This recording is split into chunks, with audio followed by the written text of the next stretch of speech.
এখন আলমারি কালার করতেছি আমি বার্নিশ। দেখেন কালারটা কেমন আসছে, পুরো গ্লেজিং। আর উপরটা দেখেন কালার নাই, এটা কালার করা হয়েছে। দেখেন এটার সাথে এটা অ্যাডজাস্ট করে ধরে রাখো কালারটা। এই বার্নিশটা করে আর কি খুব শান্তি পেলাম। ওয়ানলেট দিয়ে দিয়েছিলাম, তো এটা কালার করতেছি। তো মনে হয় সম্পূর্ণ কালারটা দেখাই, পিছিয়ে যাওয়ার টু ওখানে। এই দেখেন সম্পূর্ণ কালারটা,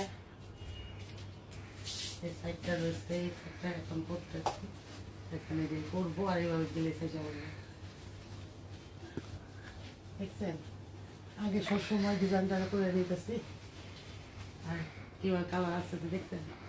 এই গ্লেসটা করতে গেলে দেখতে বানিশের লোক ডাকলে প্রচণ্ড টাকা নেই, তো নিজের কাজ নিজে করাই ভালো মনে করতেছি। তাই অর্ডার দেওয়ার পরে তারা দিয়ে গেছিলো বাসায়, এখন এটা কমপ্লিট করতেছি। এখন জমা দিয়া হোক তো বক্সটা দাও একটু। এই যে এটা কিনে নিচ্ছি, এটা দিয়ে আগে প্রথমে ওয়াশ করছি, যেটা দিয়ে ওটা কি সিরিজ কাগজ, সিরিজ কাগজ দিয়ে আগে ঘষছি হালকা। ঘষার পরে ঘষানো কমপ্লিট হওয়ার পরে সাবান দিয়ে দিয়ে আর কি এটা পুরোটা ওয়াশ করছে। ওয়াশ করার পরে 1-1.5 ঘন্টা শুকাচ্ছে। শুকানোর পরে এটা কালার করবেন। দেখুন গ্লেস কিরকম গ্লেস আসছে, দেখেন তো সম্পূর্ণ গ্লেস আসছে না। তোমার কাজ হলে যে উপরটা আমার হাত যাবে না, আর উপরটা তুমি কালার করবা। দেখছেন না কি অবস্থায়, যে এটা কালার করছি গ্লেস মারতেছে।